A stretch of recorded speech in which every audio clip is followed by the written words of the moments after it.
Training Center for Food Safety and Applied Nutrition is a state-of-the-art training facility in Mumbai.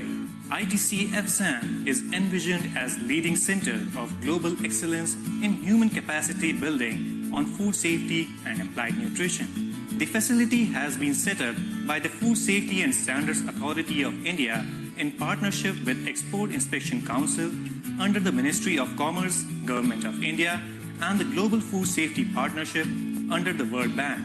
By bringing FSSAI and EIC together, ITCFSAN is expected to ensure integrated view of issues related to domestic regulation, import and exports of food products in the country. Global Food Safety Partnership under the World Bank brings in global expertise and international linkages for the center. The center has high-end equipment in its training laboratory for hands-on training, modern classroom and seminar room, cafeteria and related facilities. The laboratory includes high-end mass spectrometers and other equipment for testing of various safety and nutrition parameters. The classroom courses would target regulatory staff, food businesses, trainers, and auditors in the food ecosystem. Several of these courses would be benchmarked to global standards to meet certification requirements of various international bodies, including ISO. The center will benefit from top academic institutions like ICT Mumbai, IIT, IIT Bombay, NIFTEM, IIFPT, and even institutes from abroad such as University of Laval in Quebec, Canada.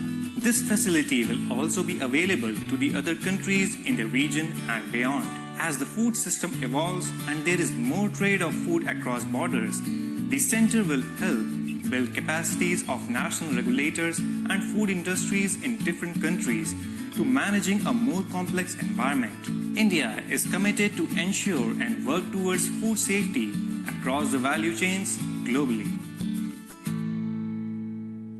Very good morning, one and all. I, Samiksha Pawar, welcome you all through this very interactive and need-of-the-hour webinar on World Diabetes Day today, focusing on approach to diabetes management through dietary and lifestyle aspects. As we all know, diabetes is one of the leading lifestyle diseases in India. And it is indeed the need of the hour to create an awareness training on this particular topic. It is now my honor to invite Ms. Vaidehi Kalzunkar ma'am, Deputy Director FSSAI, and currently posted at the International Training Center Food Safety and Applied Nutrition ITCFSAN to deliver the welcome address. Just to introduce ma'am, she was previously working as scientist at FSSAI Western Regional Office, Mumbai since 2016 and has completed her master's in nutrition and food processing from SNDT University, Pune and bachelor's in applied nutrition from SVT College of Home Science.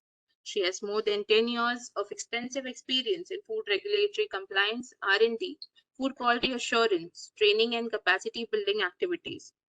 Ma'am, I request you to kindly deliver the welcome address and over to you. Thank you, Samiksha, and good morning, everybody, and welcome to the online webinar on approach to diabetes management, dietary and lifestyle aspects, which is conducted by ITCFSAN and supported by Hindustan Unilever Limited. So as we all know, diabetes is a chronic disease which occurs when pancreas are not able to produce the insulin, or there is insulin resistance, or the pancreas are not able to produce insulin, which can cause type 1 or type 2 diabetes. And it affects globally. As per the International Diabetes Federation, the statistics would say that it is estimated that 537 million adults, 1 in 10, were living in diabetes in 2021 alone. And the number is expected to increase to 643 million by 2023, which is very alarming. In India, if we go to see, more than 77 million Indians are already suffering with diabetes, which is a very, very alarming sight for us. And we see very young adults also having pre-diabetes or hyperglycemia. So, and it also depends on the lifestyle as well as the dietary factors as well as the genetic composition of a person. So there are some things that we can change about ourselves, but there are some things which we cannot, like our genetic predisposition to diabetes. But lifestyle and diabetes management through diet are where we can actually manage diabetes. So 14th November of every year is being celebrated, or we can say is dedicated towards the World Diabetes Day, and it was created by International Diabetes Federation and WHO to increase the awareness towards the diabetes management. So, for getting an in-depth understanding on management of diabetes, we are very honored and privileged to have with us technical experts from the industry, and we also have Dr. Rohini Sharma, who would be moderating the session, who is the consultant nutritionist. And for the technical sessions, we have Dr. B. Sasikaran, former director ICMR NIN, and Ms. Cheryl Salis, founder and director Nurture Health Solutions. I welcome you all to this session, and all the eminent experts who have also joined the session, and all the participants who are listening to this program. I wish you all the best and success to this program, and I want the participants to gain a lot of insights. We also have a Q&A session after the session where the participants can ask questions to the technical experts. With this, I expect to have a positive outcome out of this, and the participant gain a lot of knowledge from this session. All the best. Over to you, Samiksha. Thank you, ma'am, for those insightful words and a very perfect beginning to our today's session. Moving further, I would like to invite Dr. Rohini Sharma, ma'am, to introduce our today's session topic and our speakers for today. I will be moderating it further. To introduce Rohini, ma'am.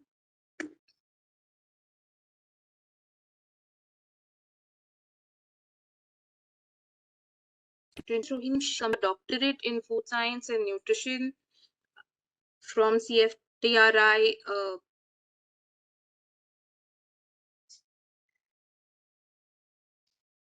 She completed her doctorate in food science and nutrition in 2012 and has completed her master's in food technology from CFTRI Mysore. She has been freelancing as a consultant food technologist, consultant nutritionist, and life coach since November 2018. Ma'am conducts a lot of online classes as visiting faculty for PG students, one of which is for Department of Nutraceuticals from SK Somaiya College, Mumbai, of quality questions as life member, AFSTI Association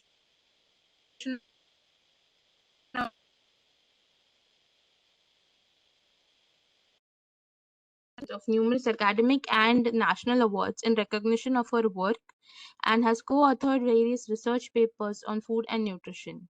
Ma'am is actively involved in various academic activities. Ma'am, an honor to have you as moderator of today's session. Let's do the session forward. Thank you so much, Samiksha. It is a privilege and an honor to be invited here as a moderator and to be in the presence of all these stalwarts in this field. I'm honored to introduce Dr. B. Sasikaran. I think he is very well recognized and his name is very well known in the fields of nutrition. He is a former director of ICMR, National Institute of Nutrition.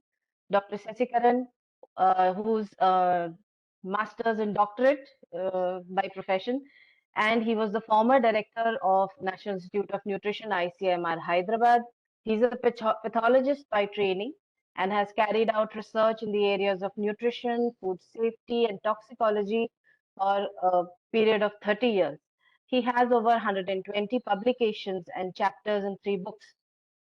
He has developed guidelines for probiotics in foods, guidelines for genetically engineered food safety, guidelines for biosimilar drugs, recommended dietary allowances and dietary guidelines He was the director NIN between 2006 and 2012.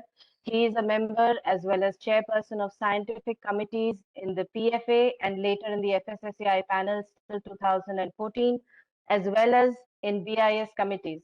He is a fellow of the National Academy of Medical Sciences and fellow and Telangana Academy of Sciences, past president, Nutrition Society of India. He is a public trustee of ILSI India, member governing body of Nutrition Foundation of India, member scientific advisory committee, gut microbiota, and probiotic sciences foundation India. He's also the chairman of the scientific advisory committee of PFNDI. We welcome you, sir, to this August gathering. And to talk about the subject, it is something which is currently literally ringing alarm bells all over the world and especially in India. Currently, the estimates are that 1 in 10 persons is afflicted by diabetes. And the complications that our diabetes brings are numerous and life-threatening. And not to also to talk about the quality of life, debilitating complications that diabetes brings, where till about 10 to 20 years back, the onset of diabetes was seen mostly in people in ages above 45 or 40 or 50. Currently, diabetes is being diagnosed in people even at the age of 30 years.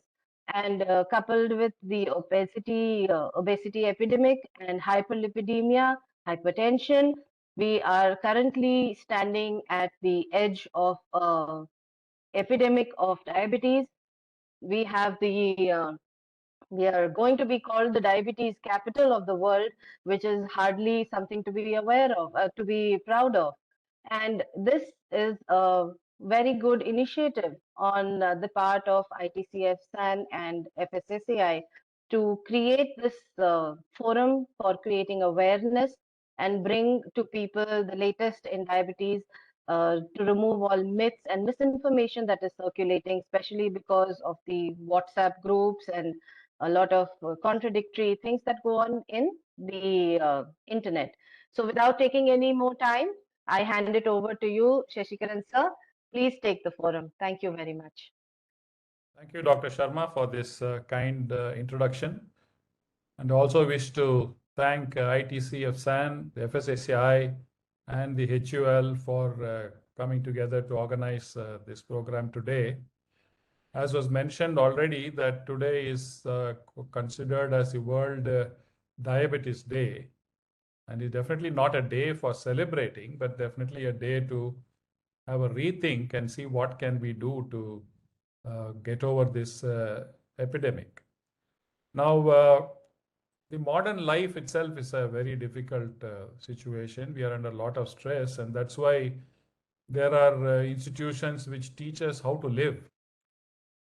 So I therefore chose this title thinking that if people are trying to be turned to learn how to live in modern world, let us also learn how to live in this modern world with diabetes, so that we don't have to panic. At the same time, we take care of our regular lives to see that we are as comfortable and as healthy as any non-diabetic person. Next slide, please. Can I have the next slide? Yeah. Now, it was already mentioned about the genetics in diabetes. So type 2 diabetes is partly genetic and partly lifestyle.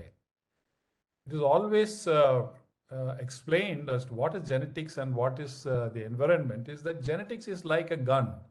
So each one of us are given a gun, and we can shoot the gun only when we load the bullets. And the bullets are our lifestyle.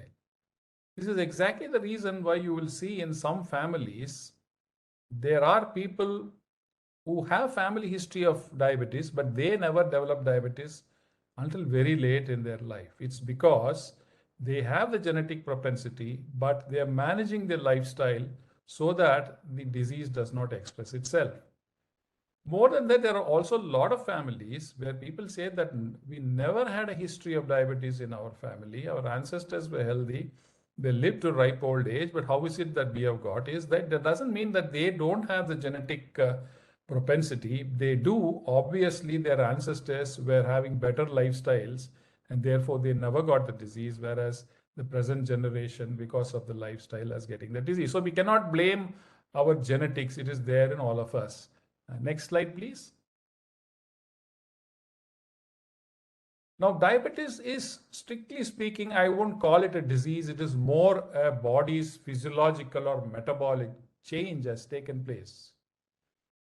When our body systems are unable to manage glucose or fructose when it actually enters the body, like it normally does, this can happen due to two reasons or a combination of both. Either there is inadequate insulin.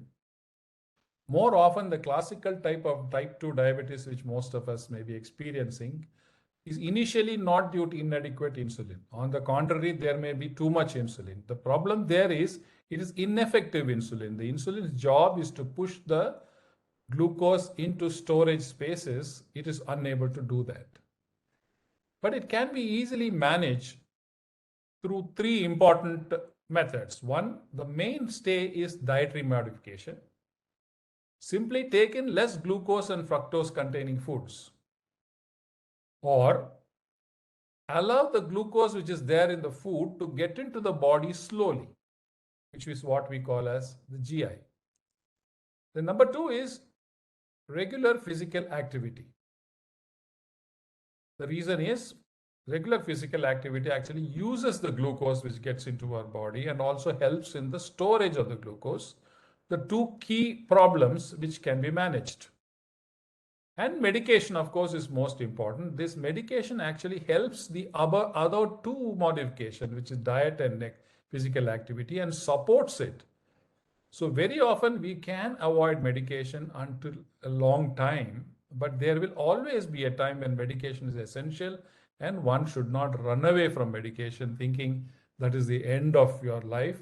It is only supporting your body's metabolism. Next slide, please. Now, I will very jocularly trace the history of a person who's got newly diagnosed as diabetes. If anyone gets newly diagnosed as diabetes, the first thing is they panic and they say, deny it. Can't be. I am leading a regular life. How can I get diabetes? When the fact settles in, next they say is, no, I'm not going to take any medication. I'm not going to see any doctor. I can manage it with diet. Because they've been hearing that it can be managed with diet. So they go on a crash diet, completely avoid carbohydrate, eat lots of vegetables, greens, fiber, millets, intensely work out, go to the gym, do yoga, meditation, etc., etc., acquire a lot of knowledge from Google about diabetes, and fully armed. 3 months later, when they test their sugar, the HbA1c has gone below normal. I mean, it has gone into the normal range. So immediately they say, I have cured myself. You see, I told you I don't have diabetes. I checked the other day, it is not there. And then on, they go back to their old ways. All this slowly and slowly, since they are not sustainable, they give it up. And the diabetes rebounds sometime later, even without their knowledge, until one fine day, either because of an infection or stress, they get it tested and it has gone up in the hundreds, the glucose levels. So this is the standard story which we hear every diabetic's life. And what it proves is intense control will work, but it won't be sustainable. We need a modest, sustainable level of management. Next, please. Now, therefore, no acute measures, slow and sustainable. It should be commensurate with normal life. You can't have a diabetic doing all sorts of strange things which the family cannot manage or the office cannot handle it. So it has to be part of your normal life. Nothing needs to be avoided. Everything has to be in only moderation. The more you avoid, the more will be the temptation. Neither fasting nor feasting is advised. Most doctors will tell you this. The reason is when you are on medication, especially, fasting can be dangerous, which it can lead to severe hypoglycemic episodes. The same way, sudden binge eating will lead to spikes in sugar, And spikes in sugar are much more harmful than even having a steady higher level. Medication is not evil, it supports your other efforts. Another thing which people are afraid of is once the doctor prescribes an insulin, they think that's the last stage in their life, which is not right. Insulin is one of the most efficient medicines for the control of diabetes. And not only that, insulin also prevents long-term complications of diabetes, which is what we have to avoid. Strict diets with very little physical activity is of no use. So there are people who literally starve themselves, but they don't step out of their chairs. That won't help. Or the other way around, intense physical activity, going regularly to the gym, but coming back and binging as they like, again, is not going to help. Both has to be done in sync. Next, please.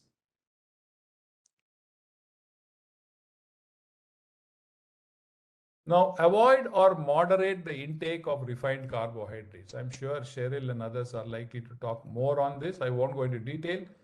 Avoid sugar and sugars of any kind.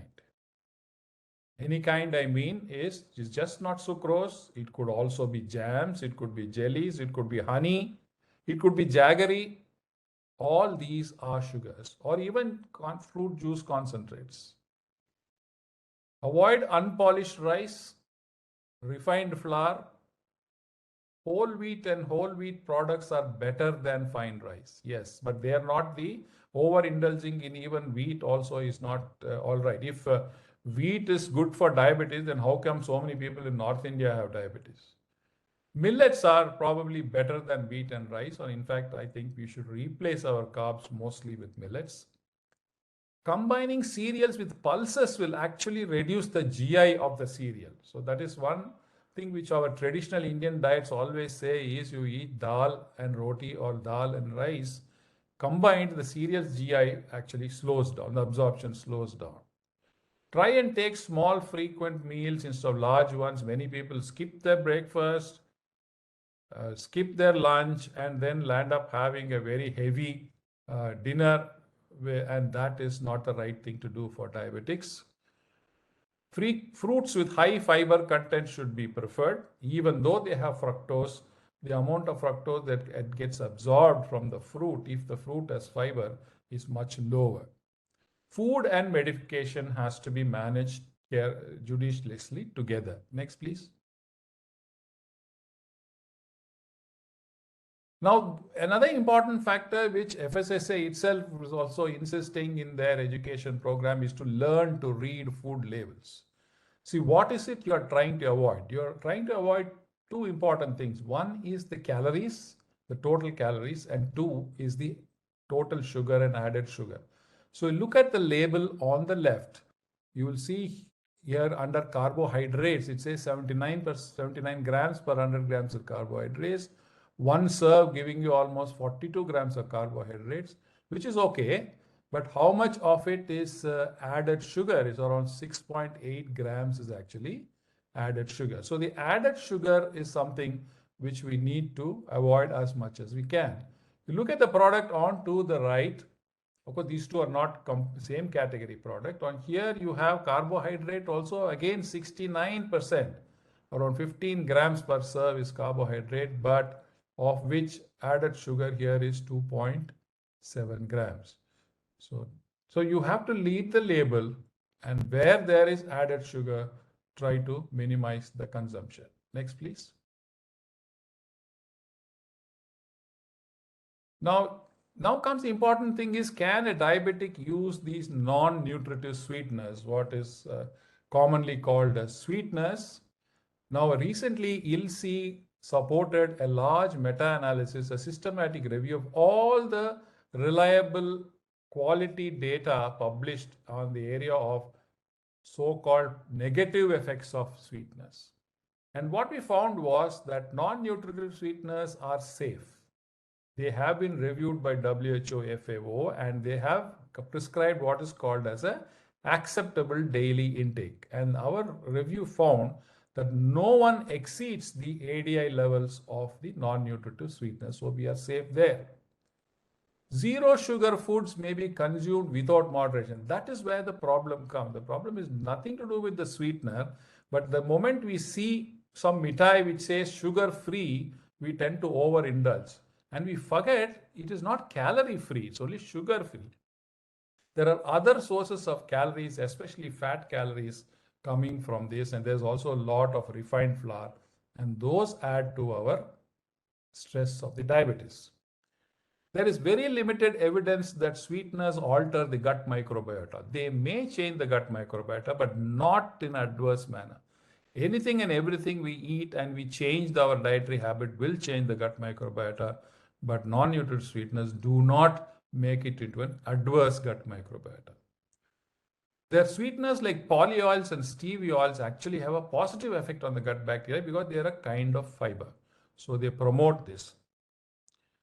High amounts of diet soda consumption, where there's a sweetener, was associated with metabolic syndrome in non-diabetics.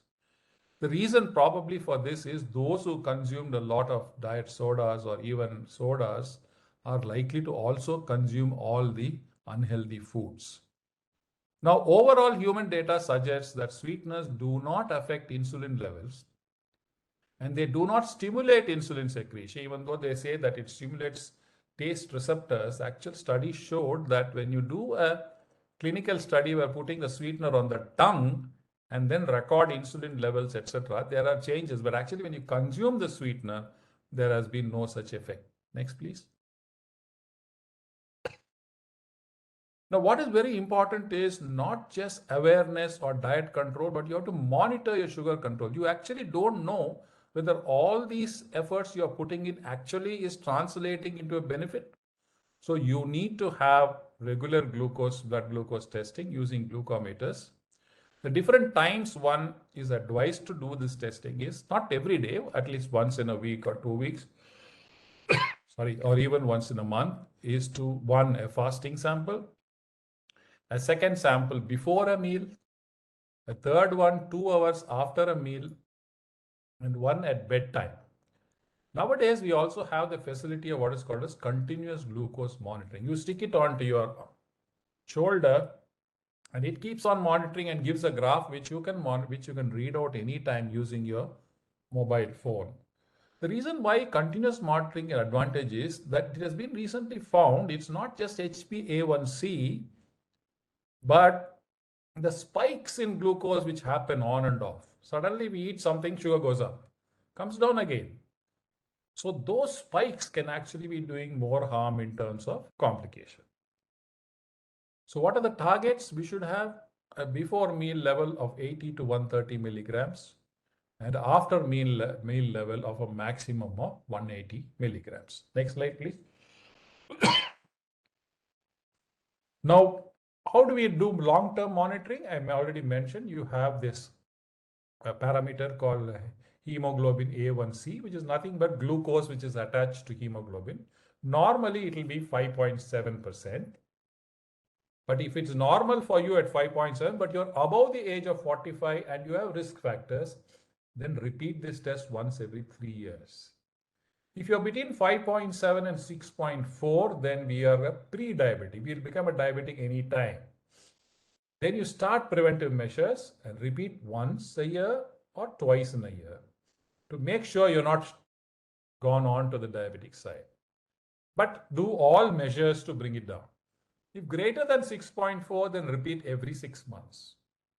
The higher the A1c in diabetics, it means that you have a greater risk of complication. Not tomorrow or day after, it may happen 10 years later, 15 years later, but certainly as long as you keep your A1c in a high level, you will land up in a complication.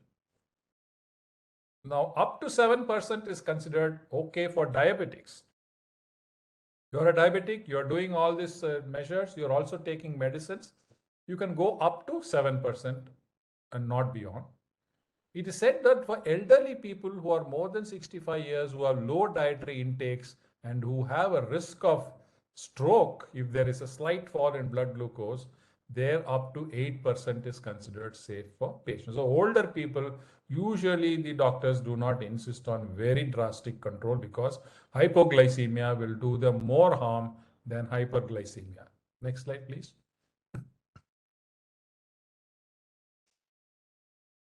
Now, what are the other parameters? It is not enough if you monitor only sugar. You also have to monitor other things. You must see whether how much of protein you're getting in your diet.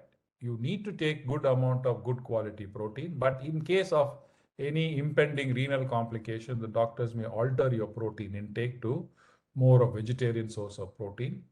Fats are important. Saturated fats are to be avoided. Unsaturated fat, especially more in terms of omega-3, is to be preferred.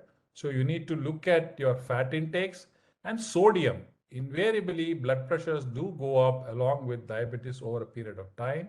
So sodium intakes have to be managed. Again, read the labels for the amount of sodium present per serving.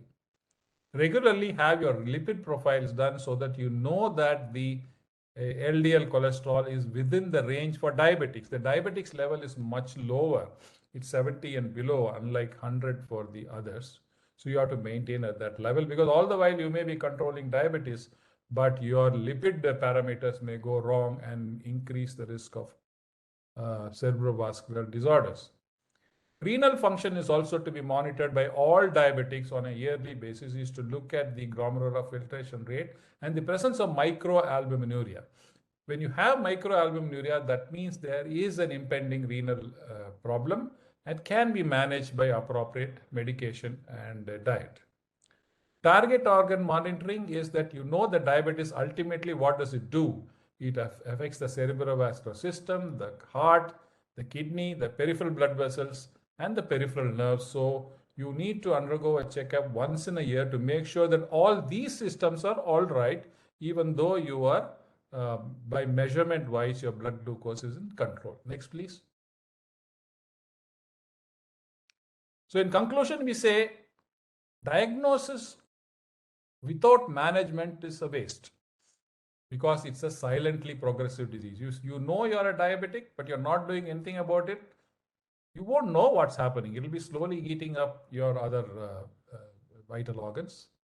If you're managing well, but you're not monitoring, it is risky again, because you think your levels are normal, but how do you know? You need to monitor. Okay, you need to do mid-course correction. The diabetic is not a person who given a tablet and he takes it for the next 20 years. No, they need to be modified as and when the time comes and your sugar levels are not doing well. Management and monitoring along with compliance. So you are fully motivated, you're managing well, you're monitoring well, then they have nothing to worry. It leads to a good quality of life and longevity is equal to a non-diabetic. Next slide.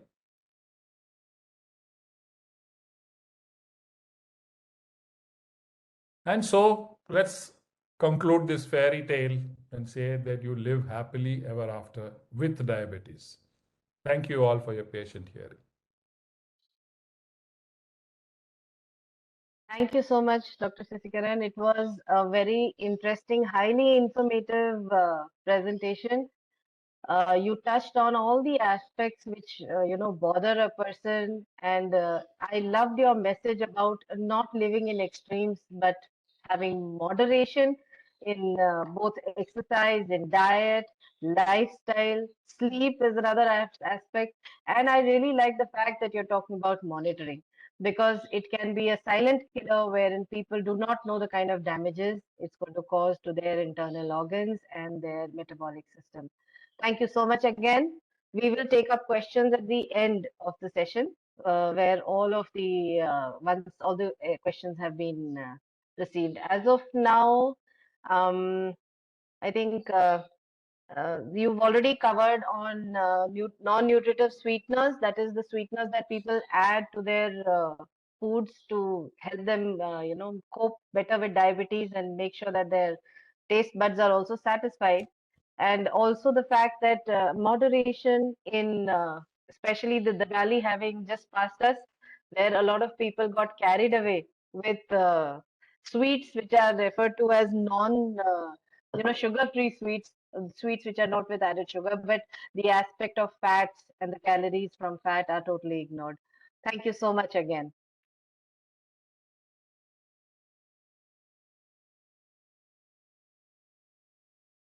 Samiksha, shall we have the introductory slide for Cheryl? Yes. So again, it is a pleasure for me to introduce our eminent speaker for today, the second eminent speaker, Ms. Cheryl Salis, who's the founder of Nurture Health Solutions. Cheryl Salis is a registered dietitian, certified diabetes educator, and insulin pump trainer. She's the founder of Nurture Health Solutions and a consultant dietitian to the Juvenile Diabetes Foundation, Mumbai. With over 21 years' experience in the field of pediatric diabetes, she has counseled over 2,000 children with type 1 diabetes. She works with the underprivileged patients from low resource settings, offering subsidized services to children with type 1 diabetes. She is involved in academics as a course director, national advisor, visiting faculty, and research guide to various educational institutions and associations training dietitians, diabetes educators, and physicians from across the country and overseas as well. She has also been a faculty of the ASPED, ISPAD Diabetes Academy. She is invited as a speaker at many national and international medical conferences and has many national and international publications in peer-reviewed journals to her credit. She won the first prize at IDACon 2012 and IAOH 2016 for the best oral paper presentation. We welcome you, Cheryl. Please take the forum. Please take Thank the you so podium. much, Dr. Rohini. Am I audible? Yes, you are. Yes, you are. Great. Thank you so much, uh, Dr. Rohini, for that very kind. Yeah, I'd like to thank for inviting me, ITCFSAN, for inviting me to, on this very important day, which is World Diabetes Day, and it is also coinciding with Children's Day. It's a huge task to speak after Dr. Shashikaran sir, whom we have the highest respect for, but I'll try my best. And nutrition definitely plays a very important cornerstone in the management of diabetes, whether it is type 1 diabetes, type 2 diabetes, pre-diabetes, or gestational diabetes. This fact was very well covered by Vaidehi, that we are, very high in numbers of people with diabetes in the world, and we have the highest number of children with type 1 diabetes in the world. And this is definitely a matter of concern. In fact, we have a very high population with undiagnosed diabetes as well as pre-diabetes. And therefore, it is very important that we do something about, preventing this diabetes tsunami, which we are currently facing. And this is an article which was published today in the Times of India, where and this is not a surprise, honestly, because even in our clinic, we are seeing very young children with type 2 diabetes, pre-diabetes, hyperinsulinemia, and, childhood obesity. So definitely something needs to be done, because there is no age for the onset of type 2 diabetes anymore. And therefore, it is important to screen. And, RSSD and a lot of other associations are, reaching out to the government to try and, endorse screening of diabetes early on in life, because yes, as an ethnic population, we are definitely at risk. And I think it is, again, something that we know, that we are a carb-loving country. Most of our meals, whether it's breakfast, lunch, dinner, snacks, they're also very rich in carbs. And we have enough studies and surveys that have been done, which have shown us that, we eat more carbs. Protein is definitely a nutrient of concern in our country. And therefore, if you look at our Indian population, the postprandial blood glucose levels are usually on the higher side. And our average A1C is around 8 to 9%, which is much higher than what is desired, that is 7% in most people, as per the ICMR India study. And we all know that carbohydrates have the highest short-term impact on blood glucose levels, and therefore definitely looking at, modifying our Indian traditional meals to moderate the carb content, improve the protein, and improve the fiber content of the meals to help achieve good postprandial blood glucose levels. Now, when we take dietary recalls of our patients, and everybody who comes to us, we see that most of the meals today, especially dinners, have been replaced by snacks. Typically, people are eating pizza or burgers, or there's safe puri or there's sandwich, especially from the part of the country that I come from. The dinners have been replaced by snacks. Evening snacks are also very rich in carbohydrates, especially refined carbs and fats, and protein is definitely a nutrient of concern. And this increases our risk for insulin resistance and pre-diabetes. We're seeing a lot of PCOS also in our population, and it is all to do with adiposity. Now, when we looking at when we see a person either with pre-diabetes or with diabetes, the goals of meal planning are to delay or prevent diabetes or diabetes complications. We know that diabetes is not a problem. We can live a very healthy life, and I think that is the message that we need to give people, that diabetes is not the problem. It is not a disease. It's a medical condition, and we can live happily with diabetes if we keep it under control. The problem happens when we keep it uncontrolled, when the glucose levels are out of range. And like Shashikaran sir rightly said, that today we are definitely looking at even glycemic variability, where the blood glucose levels, there's a huge variability of blood glucose levels, which actually lead to complications. So definitely avoiding blood glucose highs or low, trying to achieve normoglycemia. Emphasis on healthy eating patterns. And I think when it comes to our country, very, very important is that we are very diverse in our eating habits. North eats very differently to South, East eats very differently to West, and therefore trying to plan, or design a meal plan which is more customized to their cultural preferences, to their routine, because today we have people having, working in graveyard shifts, working very late. We have people working on the field, doing different kinds of jobs, and we have to try and adapt the meal plan to their routine so that it is more sustainable. Optimum nutrition and improve the health status, maintain body weight goals, and very important is to try and achieve the good A1C, blood glucose control, blood pressure control, and blood cholesterol. So we look at the ABCs of diabetes and definitely look at any comorbid conditions as well. And I think today, from when I started my practice 22 years ago, we just had blood glucose monitoring. Again, glucometers were really expensive and people would not monitor frequently. They used to go to the lab and meet the doctor every 3 months with their report. But today, with advancement in technology, we have the continuous glucose monitoring system, which actually tell the person how their blood glucose levels are doing, if there is glucose variability. And we're looking at HbA1c as telling you the last 3 months, 4 months blood glucose control. Today, we're definitely looking at time in range. That is how much time of the day is the person in the target range that we have set for the person. So today, definitely looking at that, minimizing glucose variability. And one of the most important factors is definitely nutrition. Physical activity does play a very important role. So does sleep and stress management, along with the right medication. Now, one is definitely when we're looking at our Indian population, while we're looking at BMI, it's also very important to look at adiposity. So waist circumference, waist to height ratio. If there is a body composition machine, looking at the visceral fat and looking at the body fat, the muscle mass becomes extremely important, is because we have to look at lowering the body fat levels, reducing the central obesity, improving insulin sensitivity, so that we can get the blood glucose levels in the desired target range.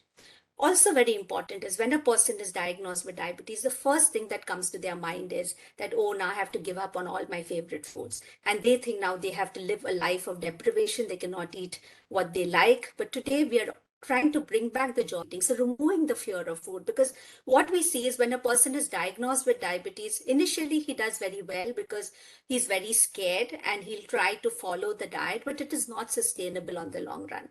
And therefore they're lost to follow up. They do not follow the diet, and therefore, their blood glucose levels tend to go higher, and then complications begin. And therefore, it's very important that we try and bring back the joy of eating. And therefore, culinary science becomes a very, very important thing, giving the right message about food, modifying our Indian traditional recipes to make them diabetes friendly, reinforcing Indian traditional dietary practices. And I'm going to emphasize on this in the slides to follow. Very important, like Shashikaran sir said, is to look at, one is definitely the quantity of nutrients, but also look at the quality of nutrients, whether it's carbohydrates, whether it's protein, whether it's fat. So it's not only the quantity, it's also the quality that matters. And very important is trying to, give them healthy recipes which they can follow and follow as a family. Because today we know that if if a person has diabetes in the family, there are other people also in the family who are at risk, and we do not encourage a person with diabetes eating separately or eating diet food, but we want the entire family to eat healthy. Before the ADA guidelines, very clearly had a distribution for carbohydrate, for protein and fat. But however, now we do not have an ideal distribution for calories, carbohydrate and fat. The macronutrient distribution should be individualized, and therefore very important is to take a detailed dietary recall to try and understand. One is definitely the financial condition of the person, because that will also influence what they're eating, whether they can afford, look at what are their, their routine, look at what are the family dynamics, and then plan a meal plan. Now, when we're looking at all the recommendations, so we follow the RSSDI, and RSSDI has recently come out with the recommendations in 2022. We have the ADA 2022 guidelines and the ICMR-9 2020 guidelines, which clearly, most of them agree that we have to reduce carbs because our carb consumption is far high. Reduce calories with the weight loss is the goal. Reduce processed and simple carbs. And today we have a lot of people who want to embark on low carbohydrate ketogenic diets. However, all the guidelines very clearly with caution, they state that if a person chooses to go on a low carbohydrate ketogenic diet, it has to be done under strict medical supervision because the medications have to be tweaked, and it has to be done for a short period of time because we do not have long-term studies of this kind of a diet. Also, we have to look at sustainability of this diet in the long term. Then very important is to improve the amount of fiber, so dietary fiber content. So the ICMR-9 2020 guidelines suggest 40 grams of dietary fiber per day for a 2000 calorie diet, and RSSDI 2022 guidelines recommend 25 to 40 grams of dietary fiber per day. And we know that adding fiber to the meal improves the postprandial blood glucose levels. It also reduces the cholesterol levels and improves satiety. Protein, definitely a macronutrient of concern, but we know that adding protein to every meal, one is it will give satiety, secondly, it helps to blunt the postprandial blood glucose response. So therefore, emphasizing on adding protein to every meal, whether it's breakfast, whether it's lunch, dinner, and our evening snack, becomes extremely important. And the recommendations by RSSDI is 15% of total calorie intake, and the ICMR-9 2020 guidelines say at least 0.8 grams per kg per day for healthy adults. Again, the fat was considered to be a villain. I remember when I started my practice, fats was a villain and carbohydrates was, biscuits and all became a part of our dietary, recommendations. But today we are very clear that when we are moderating the carbs and we want to meet the caloric requirements, then we have to replace the carbs with healthy fats. So MUFA fats, nuts and seeds play a huge role, and limiting the intake of saturated fats and reducing trans fat intake. Definitely increasing physical activity, try and achieve at least 300 minutes of physical activity per week. And for children, very, very important is 60 minutes of physical activity per day. Now, as we've seen, we know from the START study that whether it's West India, East India, North India, or Central India, all of us eat a lot of carbs. So 65 to 70% of calories come from carbs, and only 10 to 12% of calories come from protein. And therefore, a lot of people are definitely, wondering whether should we completely avoid carbs. But this is a very interesting study, which was a cohort study and meta-analysis published in the Lancet. And this is a study done by Sarah Sittleman, which clearly showed that going very low on carbs, that is less than 40% calories coming from carbs or more than 70% of calories coming from carbs, both are associated with increased mortality. And therefore, we can look at giving 50 to 55% of carbohydrates and definitely looking at quality of carbs. Even in our clinical practice, we have seen that just moderating the carbs to around 50 to 55% helps us achieve good glycemic control. It's also very sustainable if you look at our Indian, traditional foods.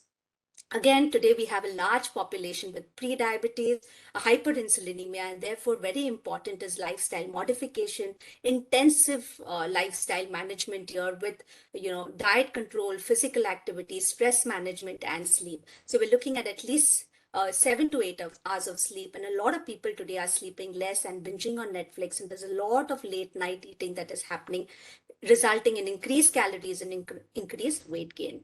Again, the guidelines if you look at the ADA guidelines, they say if somebody wants to achieve, remission or bring back into the normal glucose tolerance range, so we're trying to at least look at a weight loss of more than 5% and reducing the calories to 800 kilocalories per day using meal replacers. But very importantly is again choosing the right candidate, and this has to be done under strict medical supervision of a qualified dietitian and a physician.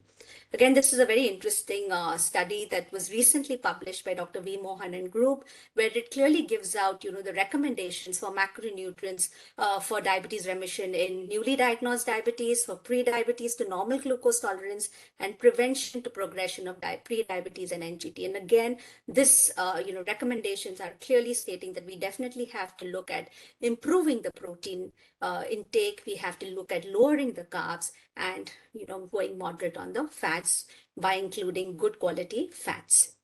Again, very simple, because when we make it very complicated, and that's why people find it very difficult to sustain, because they feel that if I'm going to be on a diet which is not going to be sustainable, if my person in the family cannot do it, it becomes very difficult for them to follow in the long term. So very, very simple. And today we move from the pyramid to the plate, and this becomes very easy for us to explain to our patients to implement, where we tell them to make half the plate. So basically the AD guidelines suggest that from a 12-inch plate, you take a 9-inch plate, half the plate should be your vegetables, so your non-starchy vegetables. 1/4 of your plate should be your cereals, millets, and starchy vegetables, and 1/4 of your plate should be your protein group. By just doing this, we have lowered or moderated the carbs, improved the fiber content as well as the protein content, and added protein and fiber to every meal. So this becomes very easy for the person to follow, and we see great sustainability with this kind of a method. So portion control with emphasis on nutrient quality is key. Now, lowering glycemic index and glycemic load. So where we're looking at glycemic index, glycemic load also becomes important. And just following this plate method, we're able to, achieve, a lower glycemic index and a glycemic load. And therefore, not one meal, but, not one food group, but basically combining. And like Shashikaran sir rightly said, combining cereals with pulses itself helps us, get a good quality protein as well as helps lower the glycemic index and the glycemic load. Again, this was a very interesting study that was done, by Dr. Mohan and group, where they saw that adding 450 grams of atta mix to 2 kgs whole wheat flour, and this atta mix basically contained Bengal gram flour, it contained isabgol, which is psyllium husk, and bittered methi powder. They saw that the glycemic index was lowered. So just doing this, and this can be done with the entire family. They don't have to buy anything from outside. They can do this at home, and the entire family can have a roti made out of this. Similarly, we can educate them on the type of rice to buy, which rice has a lower glycemic index, how do we get the, the different kinds of rice which is available, and brown rice or parboiled rice is definitely what we recommend. Again, barley, we all know that barley has beta glucan. An addition of 50% barley flour significantly reduced the glycemic index of the roti. So again, this is something that can be implemented. And in fact, we are doing this in our clinical practice. And we see that the implementation is very easy, because barley is again a very ancient Indian grain, which is easily available in most of the shops. So they don't really have to go and buy exotic, expensive grains. Something which is easily locally available can make a difference. And sir rightly again said about millets, and today we are definitely endorsing use of millets in our in our meals, whether it's an idli, whether it's a dosa, even using it as a substitute for rice. We see a great response when it comes to the blood glucose levels. And you have different kinds of millets. So you have the foxtail millets, you have barnyard millet, you have pearl millet, you have kodo, you have little millet, and these are again very easily available, whether it's a local grocery shop or also on all your e-commerce websites. And this we see that again the implementation becomes very easy, and these are also gluten-free, because we see a large population, especially when we're looking at type 1 diabetes, especially in the northern part of India, we are also seeing type 1 diabetes associated with celiac disease. So therefore millets become again a good inclusion into the diet. Again, lente carbs, and I think again as an Indian population we do eat a lot of legumes. We have oats, and again very important when we're looking at oats is to buy or recommend either steel cut oats or rolled oats, because instant oats are polished and therefore they would instantly rise the blood glucose levels. But inclusion of lente carbs into the diet will help to keep the postprandial blood glucose levels under control. This is a very interesting study, which is actually done by a friend of mine, Dr. Alpana Shukla, whom I worked very closely with in the early 2000s. And it's a very simple thing, again, to implement into our daily. And I think this is something that can be implemented by everybody. So one is where we're looking at the plate method, how we fill our plate. This study talks about how you start eating. So instead of starting your meals with the cereal group first, you first start your meal with fiber and protein. So if there's vegetable, there's curd, or there's chicken, fish, egg, dal, you first start your meal maybe with a couple of morsels of this and then follow it with the complete meal. This has shown that the postprandial blood glucose response is far better when you start your meal with fiber and protein followed by carbohydrate. It also helps you achieve better satiety, and therefore you can achieve portion control. Last few slides, again, if you look at rajma and rice, especially, I think rajma rice is a favorite of everybody and especially children. So when instead of taking a heap full of rice and then putting rajma, making small modifications, that is, you add salad, you take rajma, and then you take a small portion of rice. By just doing this, you're moderating the carbs, adding lente carbohydrates, adding protein as well as fiber to the meal. So this can help achieve better postprandial blood glucose response. Again, idlis. Now, if you tell a South Indian don't eat idli, they won't be too happy. But what we can tell them is that instead of eating 4 idlis, you take more sambar, put a lot of vegetables, especially drumstick. Today, moringa has become very popular. And so, you take your vegetables, you take the sambar, and then have it with 2 idlis and with the chutney. So one is you'll get satiety. Secondly is you reduced or moderated the amount of carbs, and therefore, and also added protein, because a cereal pulse combination. So that becomes again very good, because it helps you achieve good quality protein. Instead of having a plain dosa, which is not bad. Again, if you're having a plain dosa, add some vegetables, make sure you're adding some protein, or else you can switch to a moong dosa or any kind of a dal dosa, like a pesarattu, which again becomes very good. It helps, and we've actually seen with CGMS. So when we do CGMS for our patients, we actually see that just replacing a dosa with a moong dosa or a pesarattu, it actually gives a very, very good blunted response when it comes to the post breakfast or whichever meal they're eating for the the blood glucose levels there. Poha, again, poha is a favorite of most people, but we see a very sharp spike in blood glucose levels after a person eats poha. And people think that poha is very, very good for people with diabetes. However, we've seen a very sharp, spike in blood glucose levels post eating a poha. We wouldn't tell the person don't eat poha, but we tell them to add vegetables, add peanuts, so that we are adding some protein, fiber, as well as we're adding some good fat. So one is that you achieve better satiety. Don't go and take that second helping. And just doing this, we're able to help, improve the blood glucose response. So in conclusion, very important is it has to be supervised. So there's not a one size fits all, because people are on different medication. And today you have so many different kinds of drugs. We have so many different kinds of insulins, and each prescription will call for a customized meal plan. So therefore it has to be supervised, and supervised by a qualified dietitian, because today you have a lot of people out there claiming to be nutritionists, but they do not have the necessary qualifications or the experience. It has to be simple, which can be followed by the entire family, because anything which is too complicated is not something that you can implement. It has to be sustainable. Most importantly, is affordable. So choose foods higher in protein, healthy fats, fiber, moderate carbs, low in glycemic index and glycemic load. And our traditional Indian diets with slight modifications can become diabetes friendly meals. So let's take a pledge to make India the diabetes care capital of the world. We do not want to be known as the diabetes capital of the world. So thank you so much for your patient hearing, and I'll be happy to answer any questions if there are. Thank you. Thank you so much, Cheryl. Very Hope I was audible. enjoyable. Yes, yes. Thank you. Very informative, power-packed, well-covered presentation, and we have quite a few questions.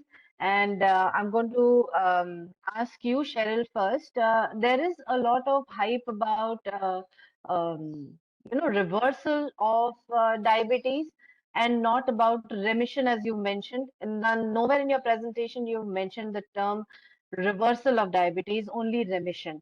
So can you please, there is a lot of misinformation which is floating in the internet about people claiming that they're going to reverse your diabetes and you're diabetes free. So can you please elaborate on that first? Thank you so much for that question, Rohini, because I think reversal, it just attracts more eyeballs, and we see that people find, when you say reversal, you'll have more people reaching out to them, and usually you will see people who are not qualified will use the term reversal of diabetes, because if you're able, see, if you look at remission studies as well, a person has to lose around 15 kilos of weight. There has to be reduction in, in pancreatic fat and liver fat. And if you look at the kind of diet that these people put on, it was close to around 800 to 850 calories a day. Some places, 3 times a day, and then going on to a more sustainable diet. But again, they have to be able to follow this in the long run. What we see most people do is that they do something very drastic, like Sir rightly said, people go on these very extreme diets. They do something very drastic. And then once the numbers are good, they will go back to their old eating habits. They will stop their physical activity. And, again, if they're going to do that, then they're going to, their numbers are going to go high again. So we cannot use reversal. Reversal means it will never come back. And therefore, remission is the right term to use. And we, so that we know that, okay, it is in remission. So as far as if we, are able to maintain our lifestyle, keep our, our weight under control, more importantly is waist circumference, body fat under control, we are able to achieve remission.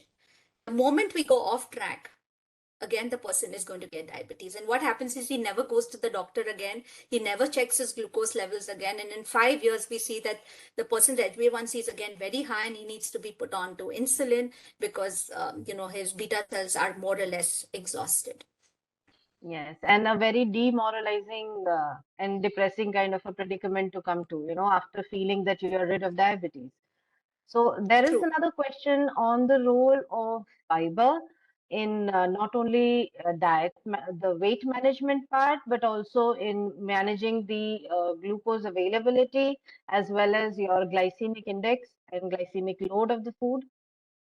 Which kind of fibers, soluble, insoluble? Can you please elaborate on that? Maybe Sir want to take this? Yes, sir, Sir, please, you want to take please, yes, sir, it will be really nice. Cheryl, you go ahead. It's more in your field. Yeah, so soluble, I mean, whether it's soluble or insoluble fiber, both play very, very important roles. And, very important is because one is definitely helps, one is, gives you satiety. It keeps your blood lipids under control. It will help you, maintain weight. We know its role in, regulating the bowel movements. So fiber has a huge role to play, and both soluble and insoluble fiber are both very important. Soluble fiber forms like a viscous gel, and it helps in delaying the gastric emptying. And so both the fibers are very, very important, and we definitely look at incorporating both soluble fiber as well as insoluble fiber in the diet. And if we're not able to get it through the diet, we then recommend supplements that, which are there, so that would be something that we would do. But fiber does play a very, very important role in, I think, in general health and well-being. Very important. Thank you so much. Thank you so I'll much, add Cheryl. on a little bit, Dr. Sharma, is that Yes, please. another role of fiber which we recently discovered during the COVID pandemic was the alteration of the gut microbiome. In fact, it is now known that the altered gut microbiome puts an inflammatory load on the system, and which further worsens insulin resistance. And therefore, this chronic inflammation is best controlled by having the right kind of gut microbes.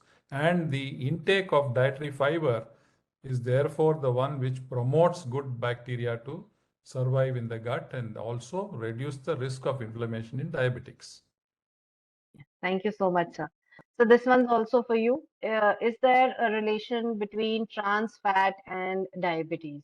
Yes, in fact, one of the earliest research papers which came out, which showed trans fat actually as a bad fat, but I'm glad that RBN is also on the looking around, is that it increases insulin resistance. So higher trans fat consumption increases insulin resistant, and sometimes it may be a trigger for the development of over diabetes. It is also responsible for higher fat accumulation in the liver, which is again another factor which is seen in pre-diabetics and early diabetics.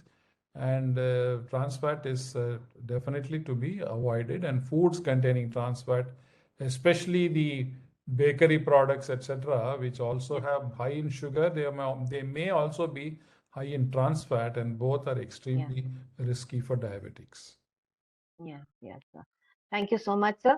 Another question we have is, what is the quantity of fruit which can be taken by a diabetic safely, and whether coconut is safe to take in the diet of a diabetes? Yeah, so fruit is, I know there are some people who go really overboard with fruits. We see them having like a fruit platter, and we see in certain people as the affluence goes up, the amount of fruit also that they consume is very high.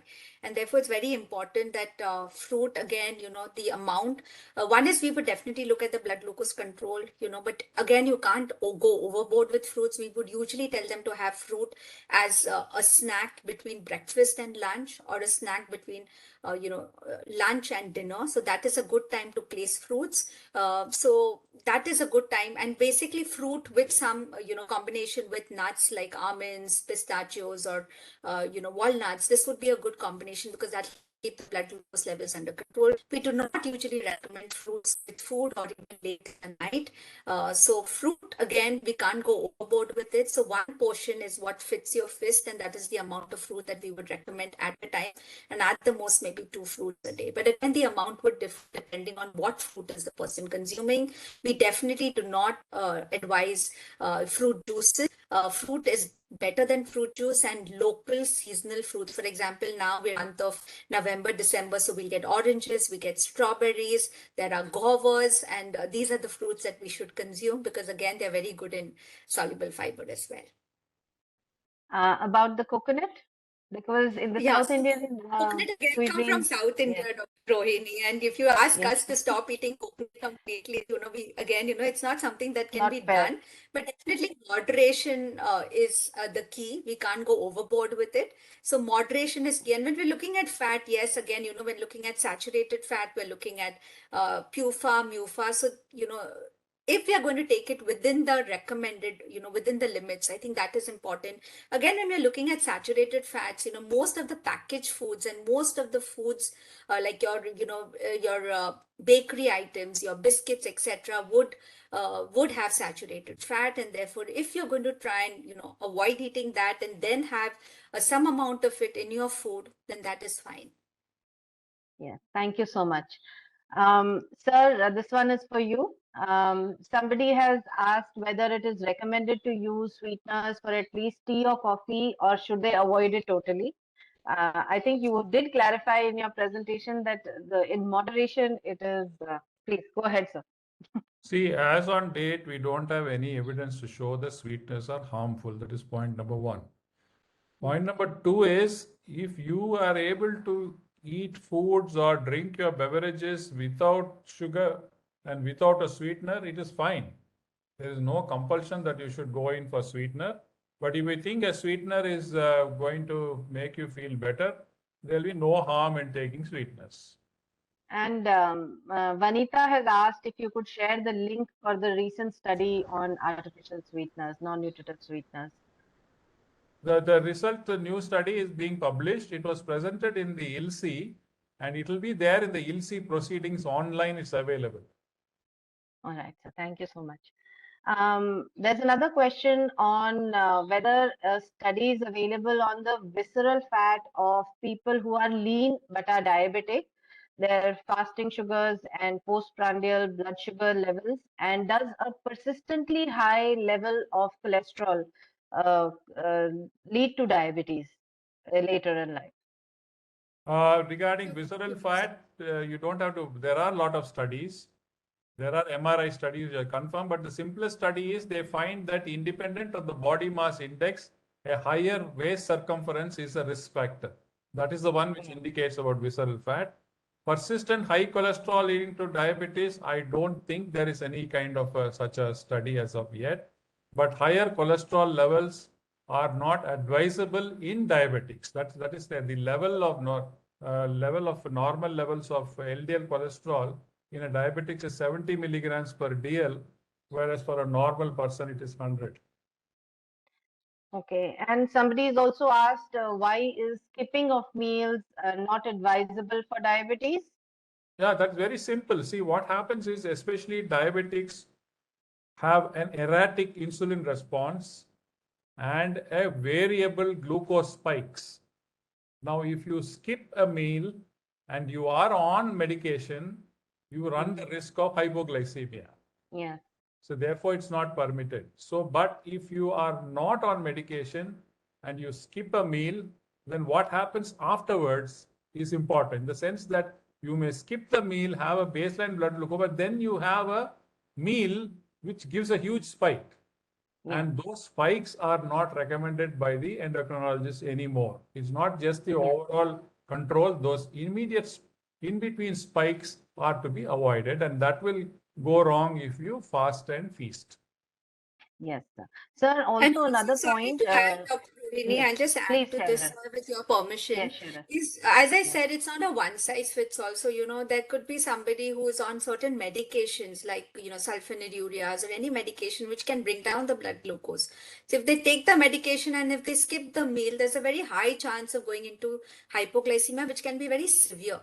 So therefore, today with so many different kinds of, oral anti-diabetes agents, we don't even call them oral hypoglycemic agents, but oral anti-diabetes agents, it's definitely they have to review it with their doctor. If they're on a drug called acarbose, or alpha glucosidase inhibitor, now that works on basically, it works on your carbs. And if you're not going to eat carbs, you're going to skip a meal and take that medication again, there could be a problem. So therefore, it has to be, they have to discuss this with their doctor and their dietitian and then decide, because a lot of people, I think, is this question is coming with intermittent fasting. People are now, because intermittent fasting is the new in thing, and everybody wants to do it, but can everybody with diabetes do it? The answer is no. You have to definitely go and review your medication and drugs with your dietitian and doctor. They can have an intermittent carbohydrate fasting. Yes. And therefore, again, that question of, that frequent meals, because I remember in the past, people with diabetes, they would think that I have to eat every 2 hours. That was a thing. But today it is not true. And if Yeah. you're going to eat, and especially if you look at our snacks, typically it will be a packet of biscuits, like Sir rightly said, very important to read food labels. And most often we see people eating a packet of, an oats biscuit or ragi biscuit, thinking it is sugar free, calorie free, carb free. And therefore, reading Yeah. food labels, understanding, and, making the wise choices, especially at snack times, becomes very important. Yes, and thank you so much.